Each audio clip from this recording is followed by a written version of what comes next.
अचानक से पिताजी की तबीयत नासाज हो गई। रात के 1 बज रहे थे। बगल वाले कमरे में सो रहे बेटे को इसकी भनक लग गई। वो अपने बाबूजी के सामने खड़ा हो गया। बाबूजी ने उसकी तरफ देखते हुए कहा, इस तरह बेवकूफों की तरह क्या देख रहे हो? नालायक, मुझे जल्दी से अस्पताल ले चलो। माँ रोए जा रही थी। बेटे ने सोचा, इतनी रात ड्राइवर को बुलाऊं तो बहुत देर हो जाएगी।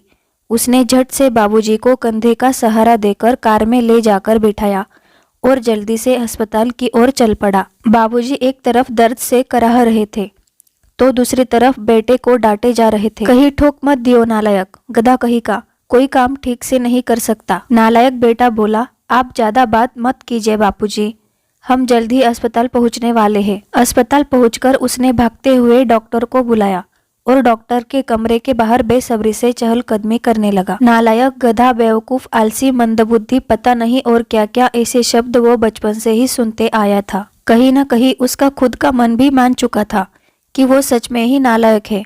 तभी तो उसके जन्मदाता भी उसे इसी नाम से बुलाते हैं। स्कूल के टाइम से ही घर के सभी लोग उसे नालायक ही बुलाते थे।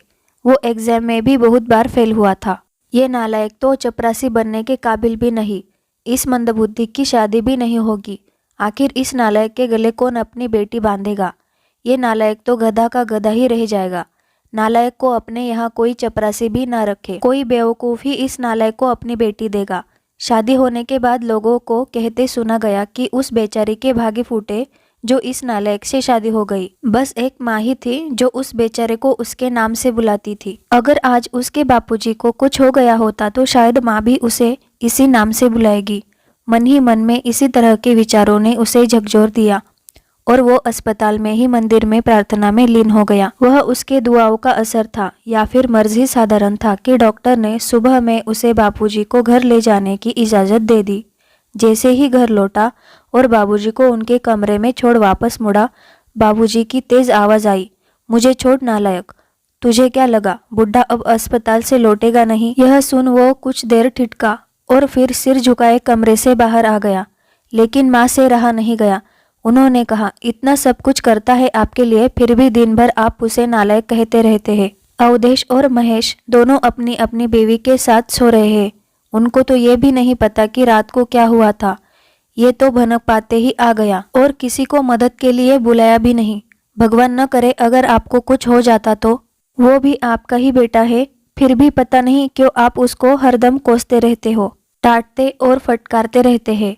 ना ये देखते हैं कि कौन बड़ा या छोटा उसके पास है। जो मुंह में आता है उसे सुनाते रहते हैं।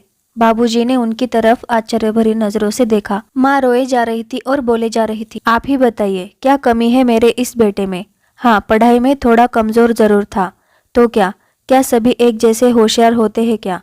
वो अपनी मेहनत के बल पर अपना परिवार, हम दोनों को, घर मकान, खेतीबाड़ी, घर कुटुंब सबको सही तरीके से संभाल रहा है कि नहीं? जिन 2 बेटों को आप बहुत लायक और बुद्धिमान मानते हैं, वो अपनी बीवी, बच्चों, सास ससुर और दोस्तों पर ज्यादा ध्यान रखते हैं। कभी आपकी हालचाल भी पूछते हैं। और एक आप है कि जो कर रहा है उसको ही दिन भर नालायक बुलाते रहते हैं। बाबूजी बोले, अरे पगली, तुम कभी भी मुझे समझ नहीं सकी।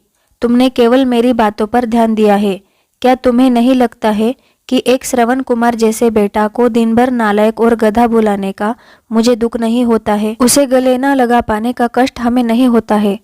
आस पड़ोस के लोगों के बीच भी मैं अपने बेटे को उल्टा सुनाता रहता हूँ, लेकिन मेरा बेटा है कि पलट के जवाब देना तो दूर, सिर उठाकर मेरी तरफ देखता भी नहीं है। बाहर से जब भी घर आता है तो सबसे पहले मेरे कमरे में झांक कर देख लेता है कि बाबूजी ठीक है ना? क्या मुझे ऐसे बेटे को उल्टा बोलते पीड़ा नहीं होती? होती है भाग्यवान, मेरा दिल पत्थर का नहीं है, मैं भी इंसान ही हूँ। मुझे तो डर इस बात का रहता है कि कहीं ये मेरा बेटा भी उन दोनों की तरह ही लायक न बन जाए। इसलिए मैं उसके मन में कभी ये भाव पैदा नहीं होने दूंगा कि वो परिपक्व है और सबसे लायक है। ये बात सुन माँ चकित रह गई। ये क्या कह रहे हैं? हाँ भाग्यवान, यही सच है। अब तुम इसे मेरा स्वार्थ कहो या कुछ भी। इतना कहते कहते बापूजी ने अपनी पत्नी के आगे हाथ जोड़ दिए और माफी मांगने लगे। उनकी पत्नी ने उनके हाथों को पकड़ा और वो भी रोने लगी। बोली, मैं आज तक आपको समझ नहीं पाई, मुझे माफ कर दीजिए। दूसरी ओर कमरे में बाहर खड़ा नालायक बेटा बाबूजी द्वारा कहे गए हर वाक्य को सुन रहा था। और उसकी आंखों से अश्रुधारा अनवरत बहती जा रही थी। उसका जी कर रहा था कि दौड़कर बाबूजी के गले से लिपट जाऊं और रोऊं, लेकिन शायद बाबूजी झेप जाते। वो आंसू पोंछते हुए अपने कमरे की तरफ बढ़ने लगा। तभी उसकी कानों से बाबूजी की आवाज टकराई, अरे नालायक, मेरी दवाई कहाँ रख दी? गाड़ी में ही छोड़ दी क्या? कितना भी समझा दो, इस कामचोर से एक काम ठीक से नहीं होता है। नालायक बेटा अस्पताल वाले थैले से बाबूजी की दवा लेकर उनके कमरे की तरफ आंसू पोंछते हुए दौड़ा।